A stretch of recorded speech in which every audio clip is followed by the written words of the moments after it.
had 16 dead bodies in a buried shipping container. This is a serial killing network.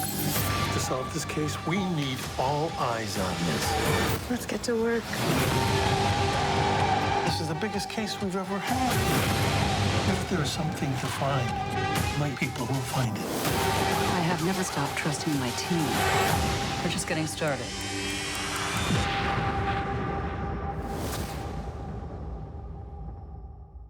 Five minutes, fellas, 5 I minutes. appreciate it, man. Oh, okay, you getting that bet in before the boom, Oh, huh? yeah, LA all the way. What? Oh, come on, man. You know it's Boston, baby. KG, I understand why you said it, but it's LA. Jay, are you serious? You know what? It's LA. Why are you standing up? Because it's LA. You know what? You ain't scaring me. Let me tell you something. That It's ain't enough. Boston, Boston, Boston. It's LA.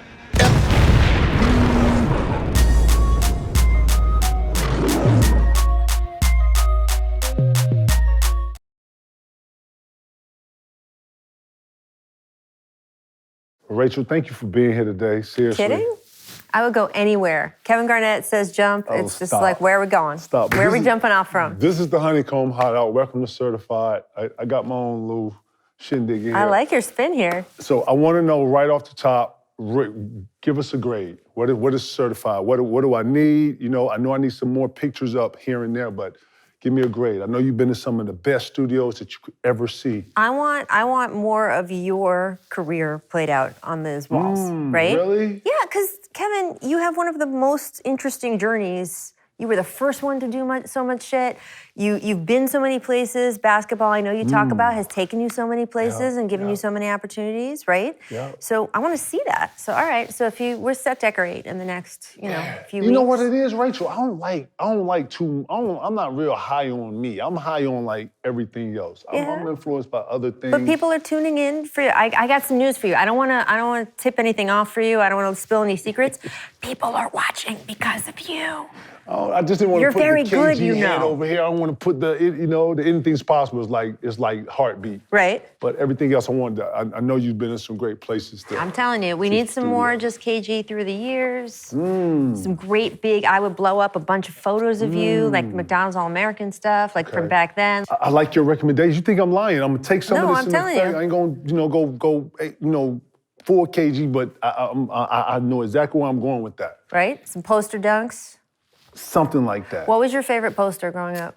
Because not that they have them anymore. Man, my favorite posters. You know what's crazy? Just don't judge me, okay? I was wondering. I was one of these kids that had an assortment of things on this wall. Okay. I was a huge Kid and Play. Okay. I was a huge Martin. Yeah. I was huge. I see nothing to make fun of yet. No, hear me out. So I grew up with that uncle punching you in the stomach, teaching you how to slap box, go outside, play football. Yeah. So I grew up with like Tony Dorsett and Lawrence Taylor on my wall. Okay. I had Mark Bavaro because I was a huge Titan. I loved Mark Bavaro in the Giants. And then I had Carl Banks. And then I had on my back of my door, because the door got a shut. Yeah, right? of course, I had right. all my ebony picks of the week, and that's why all the little bathing suit girls and I used to listen. Jet magazine was huge just because I could. You know what I'm saying? Yeah. So the back of my door, so my mom would see. That was my next question. But Had you don't all think the she didn't go at the back of the door? You think Back your of the mom didn't door. go in there Mom, to get what you want? shit? I open the door like, Mom, what you want? Then I stand on this side, she comes in. So yeah. You know you went to school, right? I know I went to school, and I always kept my room clean. There's never a reason to come in my room. Always. You You can have ask my kids. mom Let me that. ask you a question. You have kids. I have kids. Do you never go in their room? I go in their rooms when it's dirty. Well, So if their room is not dirty, I stand at the door like, hey, it looks good in here. That's what I'm talking about. Keep it up. if there are kids or teenagers watching this right now, I'm just gonna let you in on something. Your mom goes in your room. All the Listen. stuff you think she doesn't see, she sees. Listen, and on top of that, if you keep your room clean, your mom will probably 80% of the time never come Go in in your there room. less. That Go is in there true. less. I'm trying That to is a tell good you. tip. If Pro you want to tip. hide something, keep it on the back of the door. I say this to say, what was your influences growing up? Okay, so on my wall, I grew up in the DC area, Mm-hmm. and I was too young to really engage or be aware of when the Bullets won the title. But it was definitely in the air, right? They had just won the championship previous Yeah. few years. People thought that they were going to be good for a long time. But to have a poster of Manute Bol and Muggsy Bogues together, that was the biggest poster on my wall. Okay. When I was like just a toddler, literally, was when they won the title. And that was young enough that I don't remember it. But the people around me, obviously, when your team in your town wins an NBA title, everyone's like crazy about that team. So I had like a little baby onesie thing that had like bullets across the front, which, now looking back, that's weird, but that's okay. That's what it was. Bullets. And that like the bullets were still like a big deal even in those years after they won, right? Yeah. And it was always, when I was a little kid, it was the promise of like, oh, well, they didn't win that long ago. They won a few years ago, so they'll win again. Kevin, they've never won again. Right. In fact, they've never come close to winning again. And now the team I grew up rooting for doesn't even exist, right? Because it's got a different name. They play in a different state. When I was growing up, they played in Maryland. They don't play in Maryland anymore. Right. Like the colors have changed like 6 times since I was a kid. So it is weird to grow up loving basketball and feel like the team that you loved doesn't exist. I'm not going to relate myself to like Seattle because I feel like those fans are like on a whole different level from anyone in DC. But like it is a little bit of that weird feeling of having this ghost of a team where the team's still there, unlike the Sonics, which they just lost, right? But it's not the team that I grew up with. I mean, the whole thing is just a little bit strange. And now also with the football team, the team I grew up with has a different name, different uniforms. The whole thing is, it's weird to grow up as be a DC sports person and have all that shift, which goes back to my influences. I grew up a huge Georgetown basketball fan too, and that at least has stayed the same. When the Big East was the Big East. When the Big East was the Big East, baby. And it was like a mini NBA. Yeah, 1,000%. And Big John, like John Thompson. I remember the first time I met him when I was actually working, and I didn't speak. I was so nervous. And, Johnny had spent time with him before he passed. Just an amazing guy. And immediately just kind of called me, he knew. And I was just so in awe. How old were you? When I met him, I knew I wanted to cover sports from the very beginning. Oh, okay. I'm a very small human. I cannot play anything well because I am so tiny. So, I love sports. I love being involved in sports. I love being around sports. And I knew that between being very, very short and a girl, there was no way I was going to have my own act. I never had those dreams. It's not like, there's a lot of people in media who are like, could have been a player. I never could have been a player. There's no illusion here at all. So I just knew I had to find a different way to be around it and be involved in it. So from a very young age, I was like, well, I kind of know how to write. Maybe I'll be a writer. I could be a sports writer.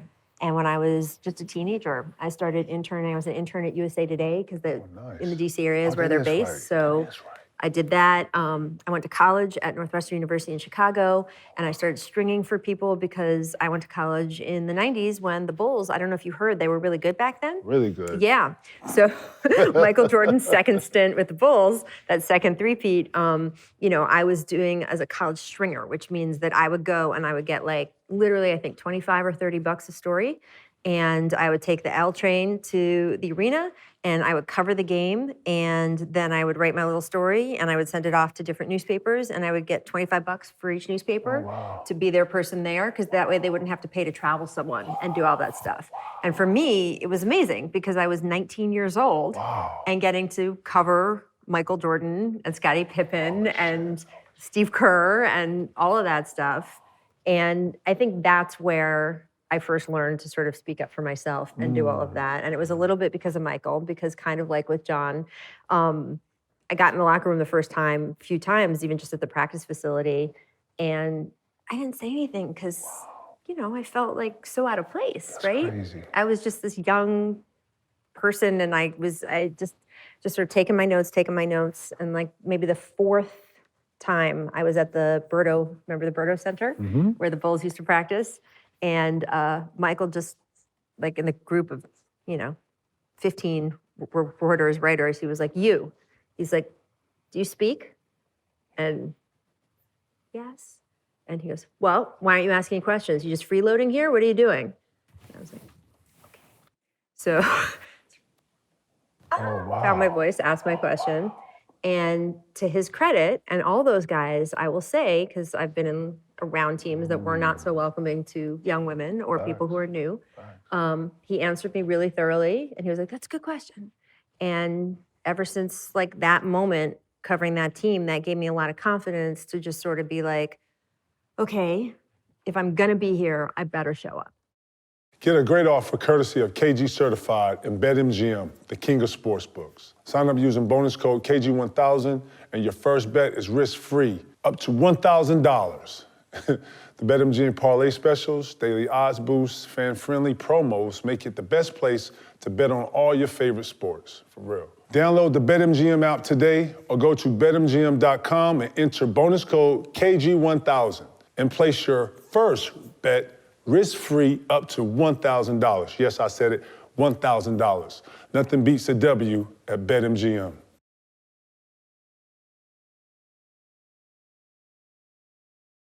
That idea that you're supposed to just kind of observe and be quiet, not take up space if you're new or if you're young or if you're a woman, like all of that stuff. And MJ was just like, like you can't freeload. If you're here, you gotta actually be part of this. And he was great to me when I was in school. And then later on, I ended up working in DC, and he ended up working in DC, as we know.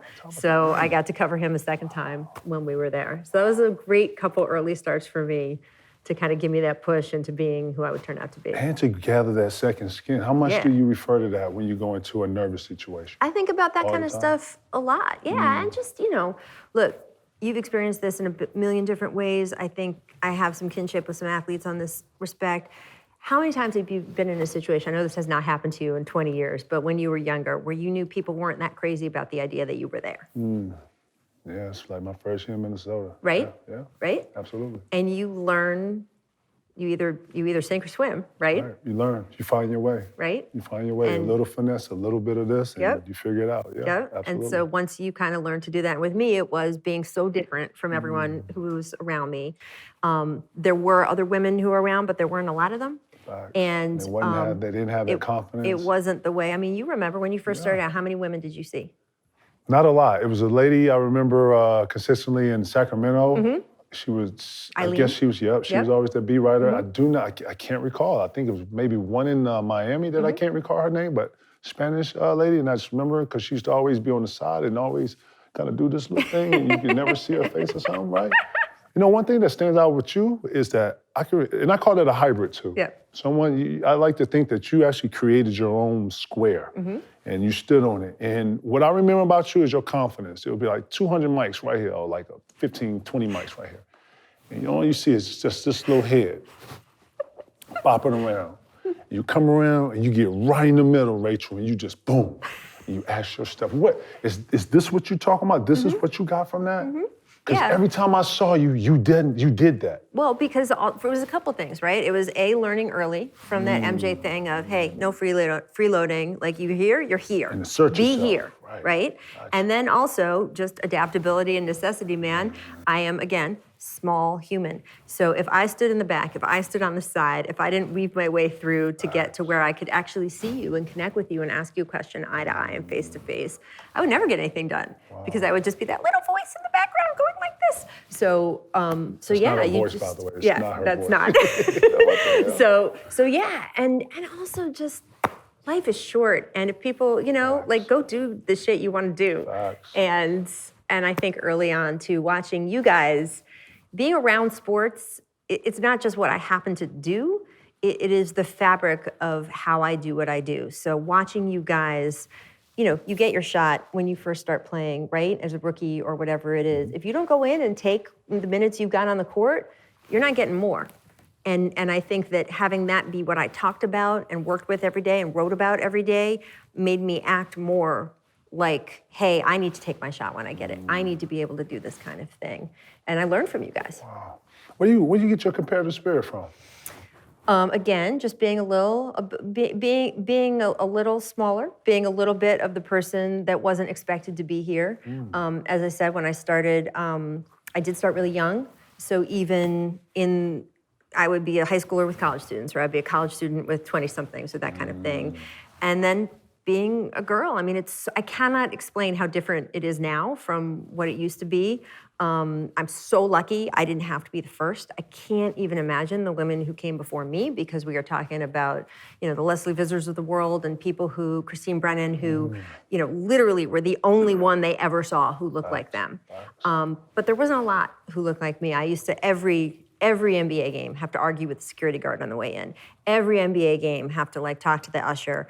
I actually am on excellent terms and know almost every usher around every NBA court in different cities because you end up having to have all those conversations. Wow. And again, less now, but at the beginning, I used to always be like, oh, hi, remember me? Even with a press pass? Oh, yeah, it doesn't matter because you just look so different. And, you know, they'll take it and they'll study it like you made it at home. Or I've had people say to me, again, a lot starting out was, oh, honey, the anthem singer's not allowed back here.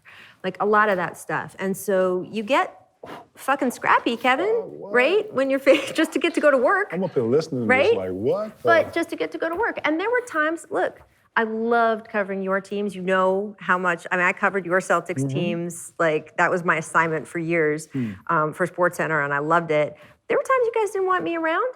Like, you didn't want reporters around in general, and certainly not, you know, oh, what's this girl doing here or whatever. And there was nothing personal. You guys were the night. I mean, seriously, the reason I have so much affection and affinity towards your team is you guys were amazing to me, and we bonded so much. No doubt. But it's just, I am an unusual presence in a locker room full of dudes, right? Yeah. And no matter what. So you gotta be a little scrappy. And I do think, and you tell me, the fact that I was the person who's like, head was kind of in the crowd of people and whatever, it felt to me that you guys would respect that I was doing the work to get done what I needed to get done. Well, the first thing I noticed was the people that you were standing in front of. And I wanted to see who was going to be, you know, just as competitive. And everybody, every last time I saw you do that, fell in line. I was scooted over and let you in. And I, you know, we from the 90s. Yeah. 100, right? A lot more combative, a lot more friction. It's not so, hey, you know. And then I would see the mics go in front of your mic and all this. I've been there. So the first thing I would watch is the people reacting to you. And if everybody didn't have a problem with you, and I'm sort of respect over us, first time I saw a couple people kind of look at you and kind of nudge you back or whatever. And then over the course of seeing this compete, like a number of times, I started seeing them actually give you room or scoot you in. Or one time when your mic couldn't reach up here, I think I might have even grabbed your mic and little stuff like this that you get continuity. But I'm saying all that to say that I felt like you gave us respect. You was respectful. Because what people don't understand about athletes is when you win, you lose, you're in this roller coaster of emotions. Some of the questions that you're finna ask me, walking up to this thing, I got asked 7 different times. So now I'm giving 7 different versions. I'm annoyed. Don't let us be on some losing. I don't want to talk when we're losing. And it's just a wave of emotions. So a lot of times we're making y'all job a hell of a lot worse than what it could be. Y'all coming here for 10 minutes to get a sound bite. After the games, I used to get massages on my legs and stuff like this that I needed for myself, for y'all to wait on me. I used to feel all type of stuff, but the fact that you gave us that respect, the fact that you respected the privacy, means that... Well, I was always big on that. That was a big thing for me in all these locker rooms and everything. I don't know if you remember, I used to stand in the corner, like turn and face the corner and then just wait for anyone to tell me it was clear. Because I don't want to be in an uncomfortable situation either, and I wanted you to feel like we were working. I never wanted it to feel like not like we were there working. So that was really big for me. And that also, you know, a lot of it's work ethic, right? When you talk about other people and everything, I think if you are the first one there and the last one to leave and all of that, after a while, people can't help but notice. You got a lot of parallels. You know, I prepared. I wanted to know, well, when I had an opponent, and especially someone of like a Timmy or like a Rasheed, someone I looked at that had multiple parts to him, I had to start early knowing I was playing him on a Friday. I would start doing some of my research probably Tuesday, right? Not to disrespect these guys I got to play, but I want to know, how do you prepare, or what is your in-depth preparing for something of a Michael Jordan piece or something that you looked at like a very pivotal piece? The piece you did on Steph Curry was dope. Talk about the I guess I don't want to call it investigative, but the work that you got to put into that story. Well, part of it is I really like this stuff. I always say to young kids who ask me about going into this business and stuff, I say, when you're standing at the store, like you're in line at the drugstore or whatever, and you're on your phone, right, scrolling while you're waiting for the checkout or something, what are you looking at? Because if you're not looking at the thing that your job is, you're in the wrong job. So I'm legit when it's just not even work, when it's just I'm curious or whatever. I'm scrolling, I'm looking, I'm whatever. So when I know that I have a big interview coming up, I'm doing that, but I'm doing it in a way that I find it doesn't feel like homework. It's actually really interesting. So I'm like, oh my God, let me find out everything I can about Kevin Garnett. And I've known you for years. So you would think that like, oh, I don't have to read. I was there. I was literally on the court. I was there for so many of your big moments. But you know what? Like, there's a bunch of shit I might not know. So I will go back in the week before an interview, and I will go back and read everything I can. And I'm a big fan in sort of all those little stories that are only in one place and one thing here and all of that. Gotcha. And then if I can ask you a little bit more about that because it leads to something else, to me that makes a good interview. So you just mentioned Steph Curry, right? So I went into the beginning of the season, and one of the things I wanted to talk to Steph Curry about was where he was at this point in his career, how much longer he wanted to go. And to me, that begged the question of his dad. Because to me, here's your role model. Your role model played in the NBA. His dad played in the NBA until he was in his late 30s. I was going to ask him about that. I didn't even have to because he brought his dad up in the conversation. But because I had done the research, I happened to know the exact date to which his dad played. I knew how old Steph was at that point because I had gone and looked it up 4 days earlier because I had just been kind of curious. I was like, oh, well, how old was he when that happened? That kind of thing. So if you're naturally curious, and I know you are, KG, like that is why you have been able to adapt and be so good at this. And it's the stuff you're legit already interested in. It's those two things together. It's being curious about something and it's being curious about stuff you already like. And I love basketball. And I love talking to you guys, so it's easy. I was going to ask you, I know you've done other sports. I know you've done football, hockey. Football, hockey, baseball, tennis, golf, Olympics. I've done it all. What speaks to you out of all of that? I would say my favorite two sports I grew up loving. And you was in news too, not to cut you off. You tapped into the news too. Yeah, right? yeah. But I love the NBA and I love the NFL. There's something just about the grip both of those sports have on American culture. I feel like there's like energy. I feel like when you have conversations about both of those sports, you're actually talking about a bunch of things. Like I can talk about yards and downs and passing, whatever, but I'm also talking about sort of the way we see ourselves as Americans in football. You know, we have the conversation about police brutality with Colin Kaepernick in the NFL and in football and sports.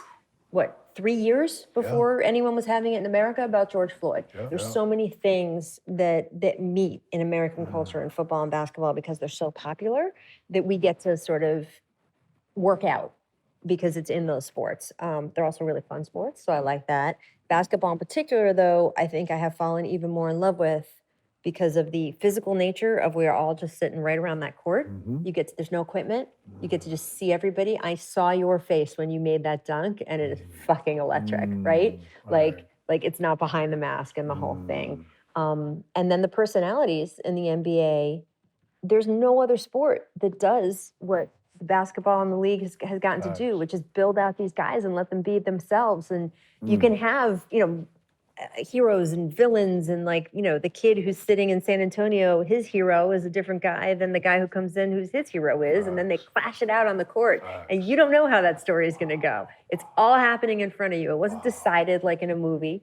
Like it's all just, it's happening. And I love that. I love it every time. What has been the most memorable interview to date for you? All right, so I've interviewed so many people, and I think the biggest thing I love is interviewing people at key points in their life. So I covered tennis a lot early on, and to be there covering tennis when Venus and Serena came on the scene was like a great privilege and gift for me.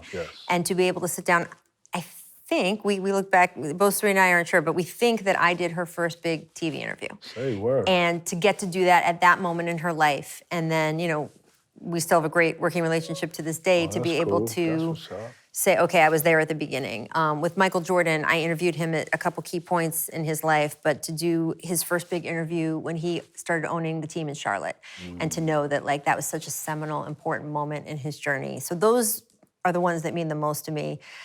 I do say though that the biggest, best interview I did was the one that never made it on TV, which was, you know, those of us who fly commercial, and I know you sometimes fly private, friends, but we fly commercial I'm just too. saying, Stop it. those of us who fly commercial know that feeling of you're getting on the plane and it's so crowded, but there's a seat open next to you. Yes. You are excited there's a seat open next to you. You think, my God, what if I make it on this entire flight with the seat open next to me and I can spread my shit out? And I was going from DC to New York, and not just the seat next to me, but the seat next to that. So I was in the aisle, and the middle and the window seat were open, and they were announcing we're gonna close the door, we're gonna close the door, and I'm thinking, this is amazing. I've got a bunch of work to do. I can spread it all out.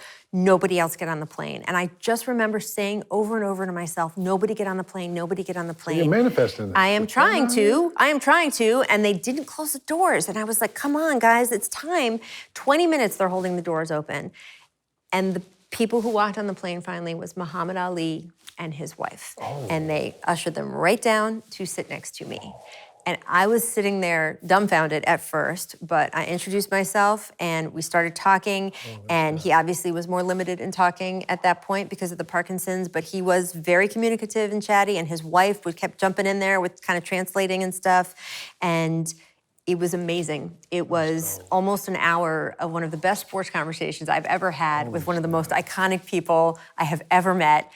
And it will never make television anywhere, and it will be always sort of my favorite interview, even though, of course, it was an accident. We just made it. Almost didn't happen. So you talked the man head off for 2 hours almost I mean, to New he's York. a chatty guy, as hard as that may be, but you've met him. He wants to communicate with people, or he certainly did until he passed. Wow, Muhammad Ali, one of the greats to do it. What did you admire about him? I mean, so much. So much goes into your confidence and the practice that you put into your craft to become a master at it. And then going to the ring, the part that no one tells you about events is that you got so much adrenaline going, you got so much emotion. No one ever talks about the emotional part of a game. You were emotional playing? I was very emotional. Nobody ever picked up on that. That's amazing. You held it in so much. Yeah, I did a great job of mirroring You did a great job of masking. But the master of that is controlling that breath. No, of course. You know, one of my questions is, do you get nervous when you get in front of the mic, or are you so confident in preparing and what you prepared that it's almost like, I don't even see the camera, just a vessel to be able to carry out what I'm about to actually put out? I mean, I'm so interested in the conversation we're having. I don't tend to think about this so much. I know it's there, and I'll look at, hi, I'm looking at it once in a while, hi. Right. But I don't actually think about it while we're talking. I don't know if you do. I actually don't, because I'm actually so interested in this and what we're talking about and what I can learn when I'm doing an interview, what I can find out. No doubt. But I do, okay, so here, I'm switching on you though, because I do want to ask follow up on the Muhammad Ali thing. He is someone that, to me, you guys have a lot in common of being able to channel that emotion into being successful, right? Well, because it can go wild. It can be not channeled productively. No doubt, and it can get out, it can be unbalanced. Yeah, absolutely. So how hard was that for you to learn how to do that? I guess before I got thrown off or whatever, I was going to say the one thing that stood out about him is how he always seemed like he was in control of that breath. Right. The emotional part of something can be dictated, it can be manipulated. It's so much that can go on if you have an imbalance. And it seems like in him I seen a part where he actually, during the fight, chilled and put his arms on the thing and dunked a whole bunch of times, or when he knew or saw something and then struck, like his ability to be ahead of the whole thing was one thing I pulled out of his greatness. And obviously, his philanthropy of putting everything that you have on the line for something that you believe in. And not so much of just a religious state, but your own personal state about who you are as a human being. And knowing that you have family and a whole bunch that you support with this, right? Yep. To put it all up for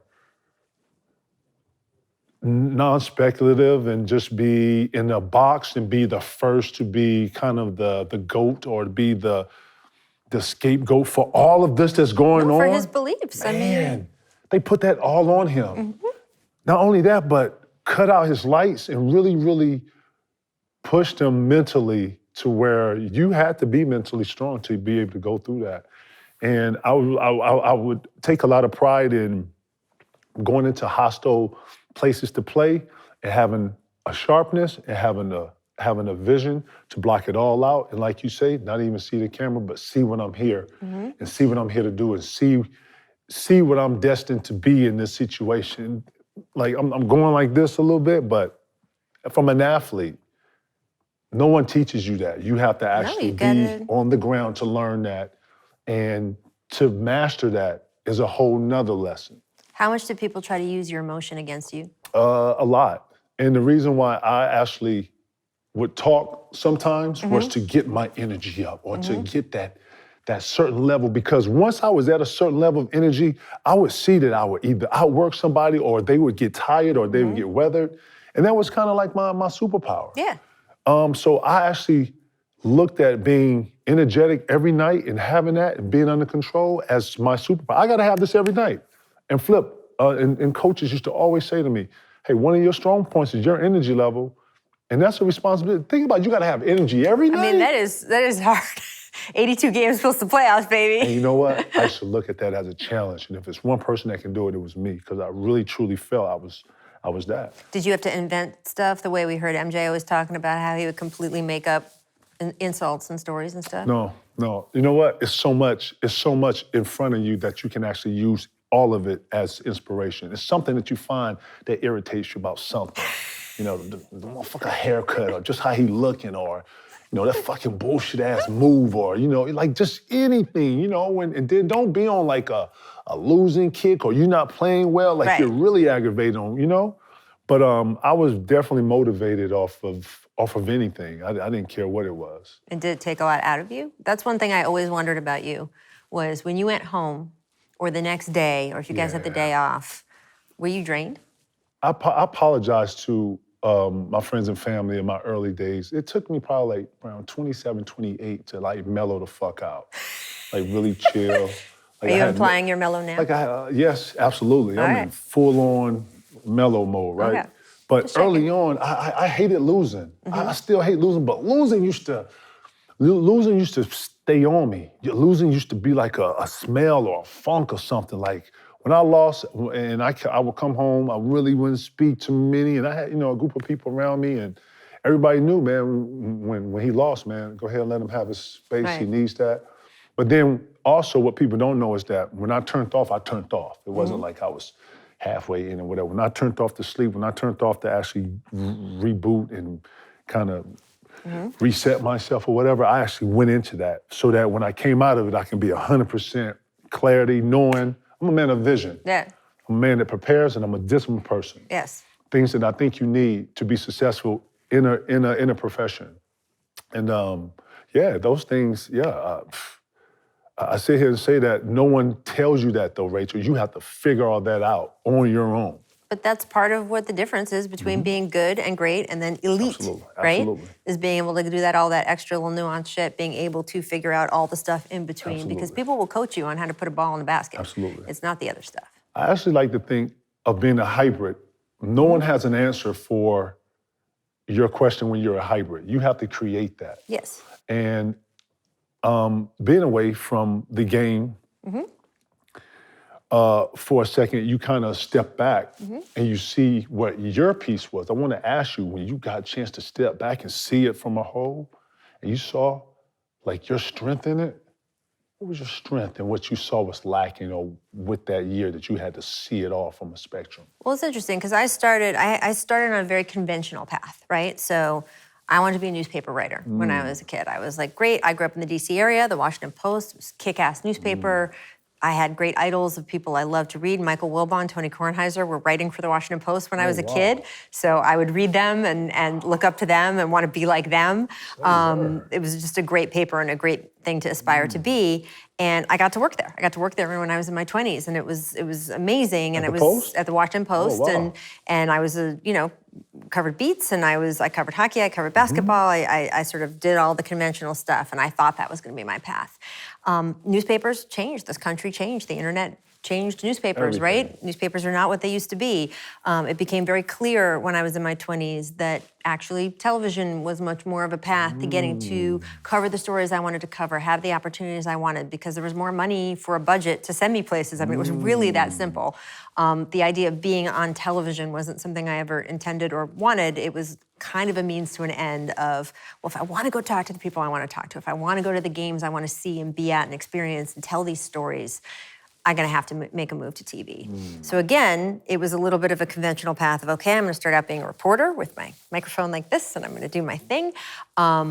But I was already coming from it from such a different place because I didn't go to broadcast school. I didn't have broadcast training. wow. I didn't look or talk like broadcast people talked. I'm not blonde, I'm not tall, I'm not very glossy. I'm like much more just conversational, right? On TV, I don't have the sort of polish that like natural TV. Well, I don't, and that's fine. I'm very comfortable with that. I like being more real. I don't want to be sort of distant and that kind of thing. But it was different. It was very different for people to adjust to. And there was definitely people at the networks I was at who, oh, why aren't you more like our regular thing? I remember very clearly Stuart Scott sitting me down at one point and telling me, everyone tried to tell me to be like the more typical news anchor. He said, I was never gonna be very good trying to pretend to be Dan Patrick, right? He said, I'm Stuart Scott. I come from a different place, I speak different, I think different, I talk different, I have different references. If I tried to be Dan Patrick, he said, I would be 70% of Dan Patrick and I wouldn't be very good and I wouldn't make it on TV. He's like, I can be 100% of Stuart Scott. So why don't I just try to do that? And it was an incredible piece of advice and an incredible conversation, and it taught me that I shouldn't just try to be like everybody else who was around me, because I looked different, I had a different background. I saw stories differently because I always saw them as a writer, so I would sort of have those conversations differently. And to lean into that, be 100% of that instead of being the other stuff. And that is what kind of set me on the path of, as you say, a hybrid of being a little different and saying, okay, well, I'm not just a reporter, I'm an observer of what's going on. I've been in and around the game for so long. The next step after being a reporter at ESPN and SportsCenter and all of that stuff was, and a styling reporter for Monday Night Football and all the different things I did was, I don't just want to watch and I don't want to just ask other people what they think. And frankly, Kevin, I didn't want to just sit around my entire career and ask men what they thought. I thought that I've been in this game and covering these sports for a long time. What I have to say should start to count as much as the guys I work with who have been at that same level for that same time. I want to be able to be in a place where I can use my voice and not just what I have, but the analysis I have of what the things I observe mean. And that's when I really started to change how I thought about what I should be doing. I left ESPN to go to TNT and CNN, started a show at CNN that was the first show I ever had of my own that was sort of a way of looking at things a little bit differently. Congratulations. And from there, when I went back to ESPN to do the jump, it was a very different conversation and a very different anchor role than the typical just, a lot of times in those shows, it's the point guard passes the ball. And again, it's a bunch of asking men what they think for the women in those spots. And I didn't want to be that person. So when we started the jump, it was very much, I would say my piece at the beginning of the show, that it was an equal situation of sort of different opinions. And I hope, and you can tell me, I was always very deferential to the players of knowing a lot more than any of us observers ever knew. Yeah. So it wasn't about like, oh man, I'm equal to the players who have been there, because that's not ever how I felt. It felt more of, hey, I have this very specific thing to give. That they had the position of playing the game, I had this position of watching and observing and comparing different guys from different eras at different times. I can give that opinion, I can give that analysis, as opposed to just asking them what they think. And that is how I approached what I'm doing here at Showtime after getting to sit out for a little bit and just sort of take stock again of what do I want to do in the next thing.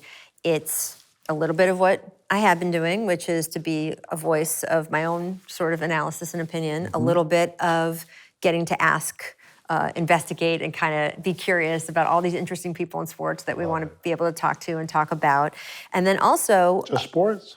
For me right now, yeah. I mean, I love it, man. It's still so good. I'm not done at all with the sports stuff. I love it. I see you so crossed over, though. You see sports figures now like musicians. I know, but I love this shit. Musicians are like politicians. I know it. Politicians are like...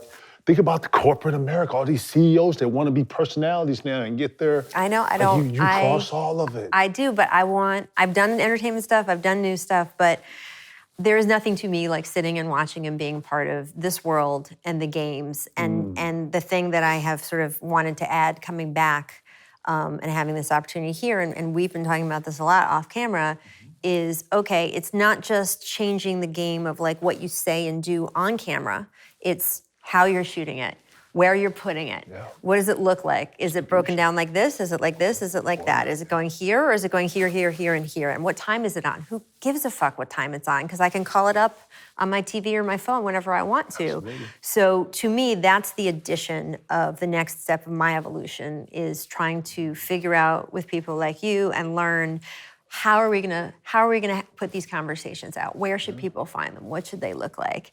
And that's a whole hybrid we get to figure out together. Wow. And you know what I label that as? The new media. Well, there you go. I say that the new media includes all of what you just mentioned. How much of the digital in streaming is going to change everything we know about television or how we watch everything that we watch? Well, it already has. And it's so interesting to see the tracking of eyeballs, which is how people always talk about ratings, right? Yeah. So when you do a show on linear, regular television, it goes out into the air, and sometimes it lives for a couple days on some sort of other platform, but you're just producing so many of them, it's not like they get saved, right? it's a wave, so it's doing it this. just kind of whatever. When I used to work in newspapers, my editor would say, what you're writing today will line people's bird cages tomorrow, Rachel, so don't ever think that don't ever get too invested in it. And a lot of live television is like that, right? You're going out, you're putting a pregame show on the air, right? I mean, I love, look, with TNT, what they guys do after a game, it's phenomenal. What you used to do with them after a game is phenomenal. It's not like that lives in posterity for anyone to go back to 2 months later, right? They don't know. Maybe there's a clip on YouTube of like one discussion that they found somewhere. Or a word I fucked up, equilibrium. Exactly. Or equivalent, excuse me. Go ahead. Right, but even before, but that's actually, even just that is the YouTube streaming part of it. So before that, it was nothing, it was nowhere, right? Yeah. Now we live in a world where if you're putting stuff out, not for linear TV, but you're putting it out like we are here at Showtime, if you're putting it out for streaming, someone can go back and say, man, I heard KG talk to John McEnroe. Like, let me go find that. You can find it in 20 seconds, and I can watch the entire thing. I can see your whole conversation. That is a completely different way to consume stuff if you're a viewer, if you're a fan, and it's a completely different way to produce stuff. Because I know as we sit here and have this conversation, if you're watching this 6 years from now, it's because you can find it. And it's there. But that's not true if you and I talked, like even at the last show I did on ESPN, you came on with Adam Sandler when you guys were promoting the movie. There's like 20 seconds of a clip of that somewhere, but our whole conversation isn't anywhere. So we're all gonna be watching this down the road. And that changes how many people see it, right? And it changes sort of the structure of what we're talking about. That's fascinating to me. The new media aspect of that is fascinating to me. And I think in any new script, you start to see where you can actually own your own or create your own brand. You know, you being out a year, I'm just being 100 with you. I saw I saw where this whole thing lacked you. No. I see where a bunch of pretenders came in. I'm just being 1 million. I saw a bunch of pretenders and, people that look like you, act like you, sound like you, if you had your eyes closed or if you was listening. So you created a script here, whether you wanted to or not. And I like to think that you've influenced not just women, but reporting. And I think you set the precedent to journalism. I'm curious to know, with that brand, like I'm saying this very, very fluently, but I don't see you just doing athletes. I like your conversation with athletes, but I like you. I want to see you talk to Quavo. I want to see you talk to. Maybe this is the next step for me, and you're the one who's going to organize it. Everything Rachel. There we go. Y'all hear that Showtime basketball? Y'all hear that Showtime basketball? BD, you hear me? Brian, I know you listening somewhere back. I know you and Church got the mics on somewhere. Yeah. You know what I'm saying? Carl Rich. You know what I'm saying? Let's get it. Let's get it. Everything Rachel, I'm telling you. There we go. Well, look, maybe by the time you and I are sitting here next year, I'll be doing more of that stuff. Look, it's a big world out there. I'm interested in all of it. I do think you should not sell your arena short. I know that all you guys want to be in 6 different things, and as you said, athletes want to be entertainers want to be athletes, politicians want to be, so-and-so's got like a new album out when you're like, you should not be having an album, like that kind of thing. But don't sell short. This world is fascinating. It is. And there is nothing like the NBA in particular. I mean, think about all the shit that's gone on this year, and the season's barely started. I was just about to say, give me your, I haven't even talked any sports. Great conversation, by the way. I love great conversation. I love learning from different people, and I don't think you get your flowers enough. Oh, Real thank you, shit. Kevin. I think we're so hung on ourselves, and we don't really give each other flowers like we used to. So I want to actually throw you to stay in the league. Or what? I know you've been.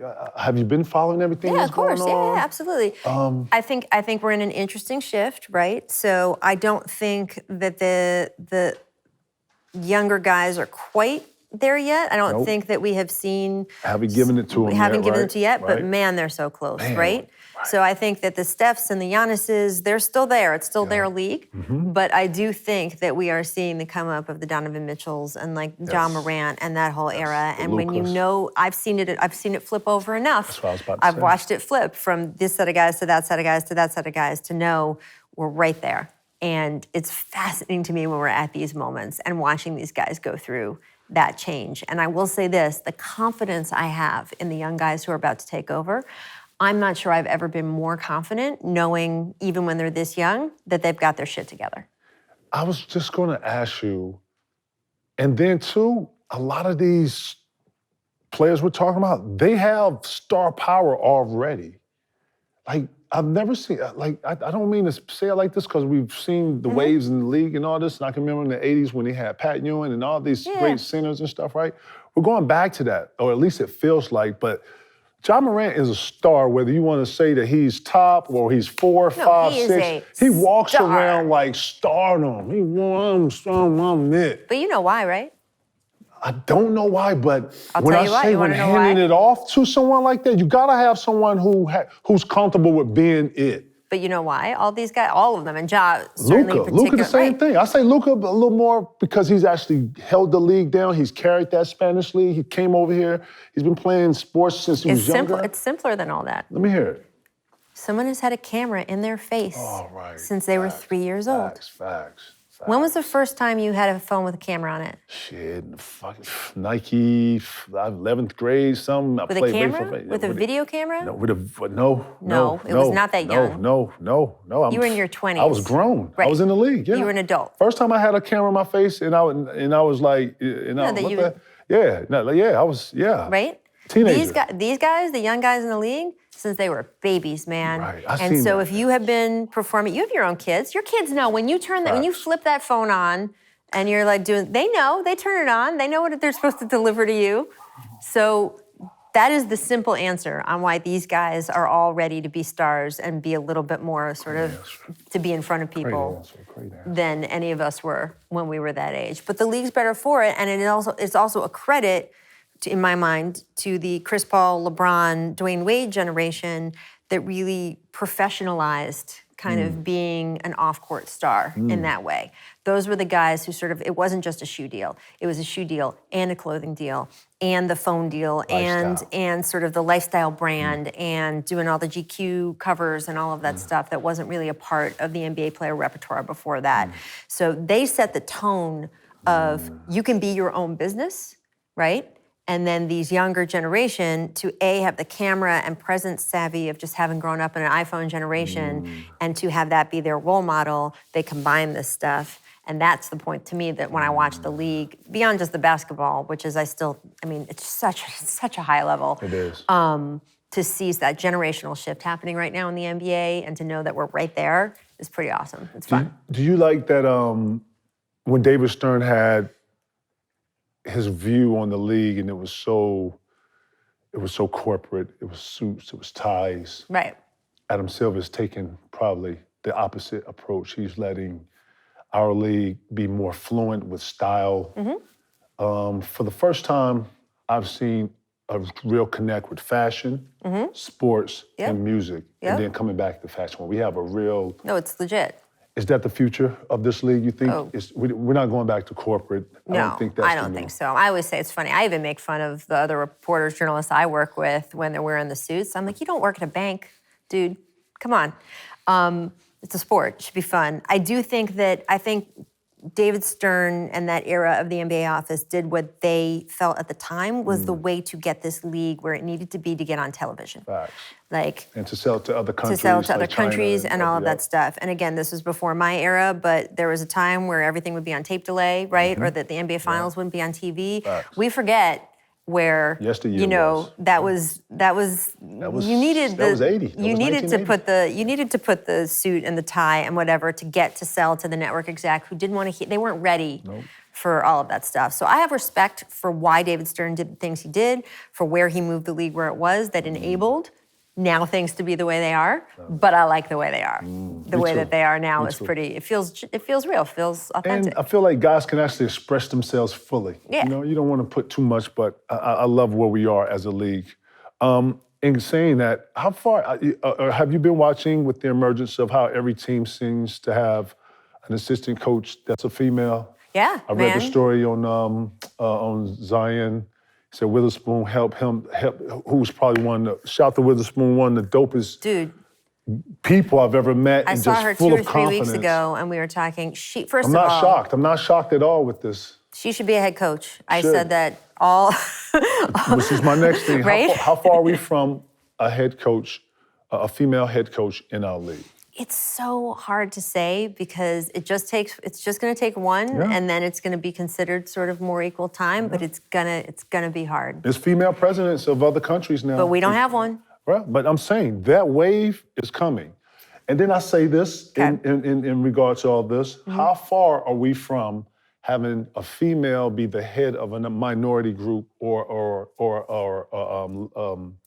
ownership group going into these franchises? I think we're closer to that than we might even be to being a coach. Here's why.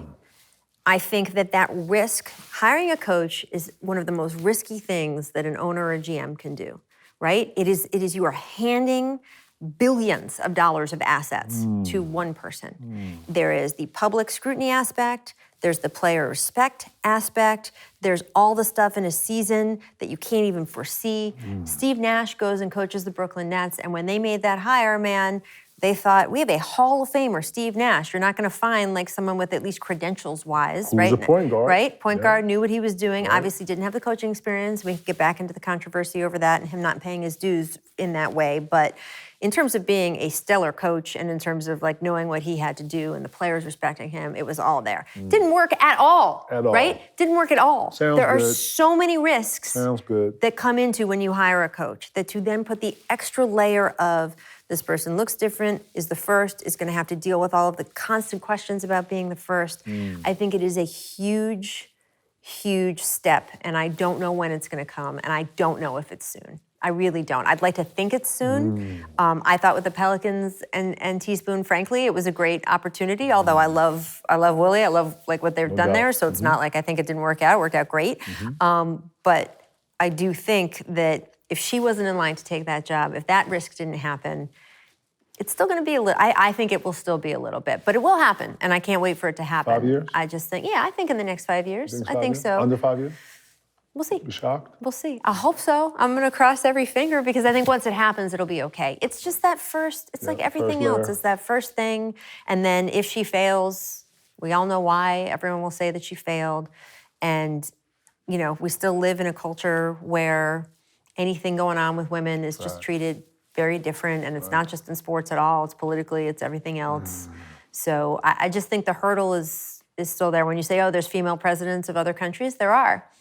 We don't have a female president in this country, and we haven't. The wave is coming. It's coming. I hope so. I hope so. We got a vice president. Hey, that's true, man. See what's on the wall, right? That's right. Anything is possible, baby. It is. Anything. It is. Anything. No, and I hope so. And look, I do think you pointing out, though, that Zion has given Teresa so much credit is really important. And that kind of stuff makes a huge difference. And we need a mentorship program in our league for players who've experienced and can share their experience with other players.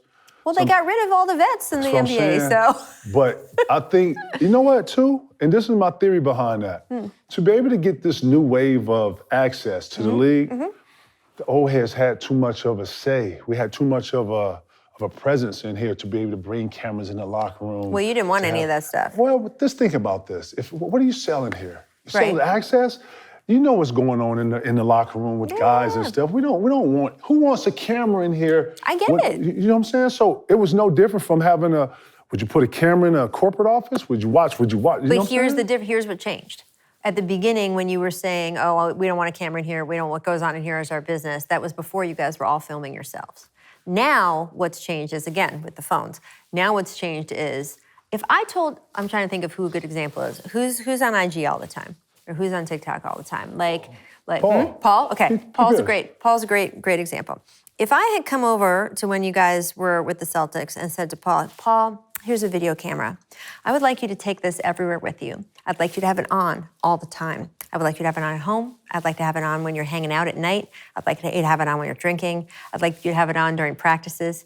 How many curse words would we get to before Paul got to a non-curse word to telling me to go fuck myself, that he was not going to do like something First like that? off, we've been laughing so You're hard laughing your on the ground, asses off. rolling, and then I'd have got Right? up and been like, Rachel, it was good to see you, It was girl. good to see you. I'll talk to you later. Bye, I Pew, gotta pew. go. Right. You know what? He does that shit voluntarily now with Facts. no one paying him. And they all do it. Every guy in one of those locker rooms does it. And by the way, thank God they do it. I could not be happier as an NBA fan. Like, I'm thrilled that they do it. I get to see so much more of the players that I love to watch. I get to see what their personalities are like. I get to see the shit they're into. I get to meet their families. I feel like I know these players like sisters and wives and kids better because I get to see them on their Instagram at home all the time. But the fact that now athletes are letting everybody in on their own accord without anyone even paying or asking them, I then feel better as a journalist or someone with a show like this or that we're doing with Showtime to be able to say, let the fucking camera in there because you're doing it anyway, right? And you're probably more likely to say yes. I'm a leveraging guy, so yeah, anything I'm filming, I'm already knowing that yeah. That's crazy you set it up like that. I never really looked at it like that, but that's where we are today. Right? Think about it. That's where we are. I remember during the Miami Heat, the Heatles, whatever, where Dwayne Wade started going on those cruises, right, around in the off season around the world. And there was one, so this was the banana boat, right? Yeah, where he had Chris Paul and had Chris Paul and LeBron and Melo and whatever, and they would all meet at some yacht somewhere, right? And there was one time where Pat Riley came and flew out to meet them or whatever. So this is all happening. In a normal NBA life back in the day, you and I wouldn't even know that happened, right? We would never know. Not only did we know it happened, Dwayne fucking filmed the whole thing. So Chris Paul filmed the whole thing. Right, Melo filmed the whole thing, right? LeBron got his version. Right? There is video you can go find of Pat Riley doing some dance, whatever, on the yacht, with those guys. But can you imagine, you've known Pat Riley for a long time. Can you imagine Showtime Lakers Pat Riley, filming himself partying with Magic Johnson? No, you cannot. But I remember. And now we got Showtime. Now we got Showtime. That was on the Playboy channel. That is a whole different thing. But I remember watching those videos and thinking, all right, everything's changing. Oh, yeah. Because once guys started doing that shit, yeah, it's over. It changed. And it was so funny for people like me because then we had this whole wave of people asking journalists oh, are you upset that guys are doing their own content? Derek Jeter started the Players Tribune. Oh, is that going to put you guys out of business? I'm like, are you kidding me? You know how much more information you just gave me to work with? You know how much more you gave me to show and talk about? And now when I'm doing an interview with Dwayne Wade, I can say, okay, we got to talk about Pat Riley dancing on the boat, right? Oh my God. It's fantastic. Totally meat on the bone. So, we get more of that now. I got to ask you, I seen Charles Barkley signed for some real money. Yeah. I've been seeing Romo, Al Michaels. I can go through a whole list of Stephen A. Is this a contract negotiation? Because I can't help you. No.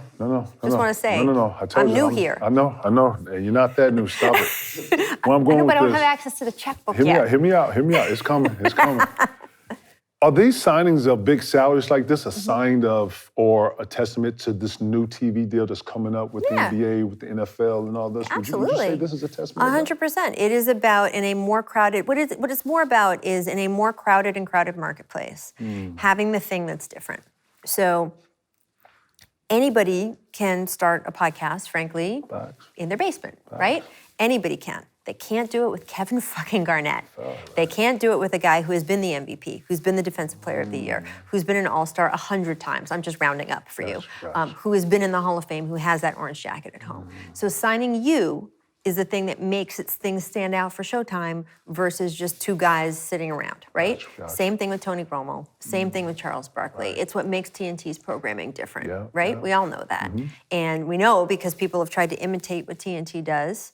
And the bottom line is if you don't have Chuck, You're not imitating it. It doesn't matter. You can have the exact same set with the same rundown of topics and the same lighthearted attitude and the little funny memes and whatever. If you don't have Charles Barkley, it's not happening. Right. So that's what that's about. And, you know, the investment in Tony Romo is the same thing. What do you think the next TV deal is going to be? For the NBA? The NBA. So much money. It's just going to be so much money. Streaming, though. I see streaming. I see the Timberwolves stream. I see the Clippers stream. I see the Lakers got their own streaming. I'm seeing the Lakers got their own reality show. Yep. Is this where we're going? Yes, absolutely. And by the way, the NBA is going to collect all of that. Is going to collect a little bit, a piece of all of that. I think this TV deal is going to be enormous. I think that every network that is paying billions, with a B, of money now will be paying 2 or 3 times as much to get less content in the next deal, because then a chunk of it is going to be moved off for streaming that will also be paying billions. It is going to be huge. And again, it is all because you have all of these competing. How many stations do you have access to on your television? Oh my God. Do you know?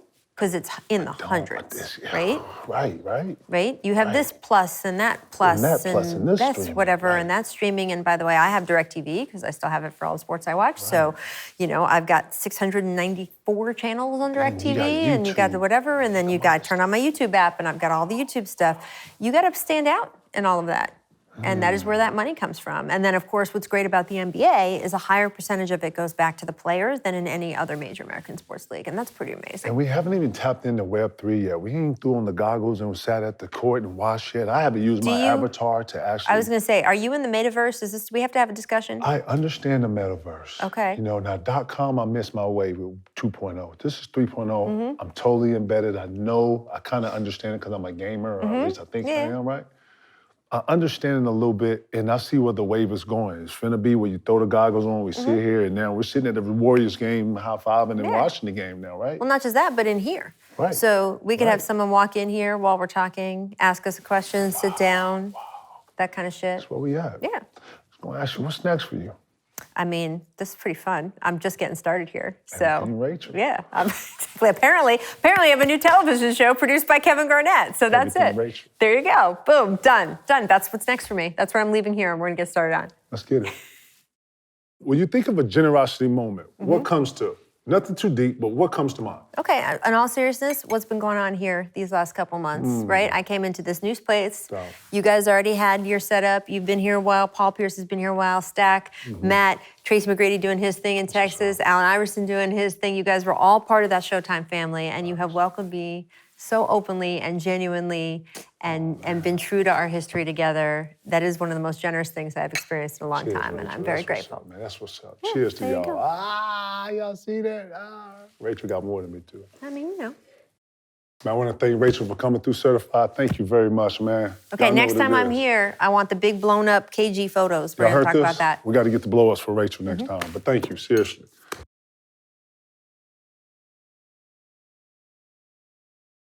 Here's something about having a #1 hit. Can't wait for the next one. You live in a fast world. Fast is the only speed I know.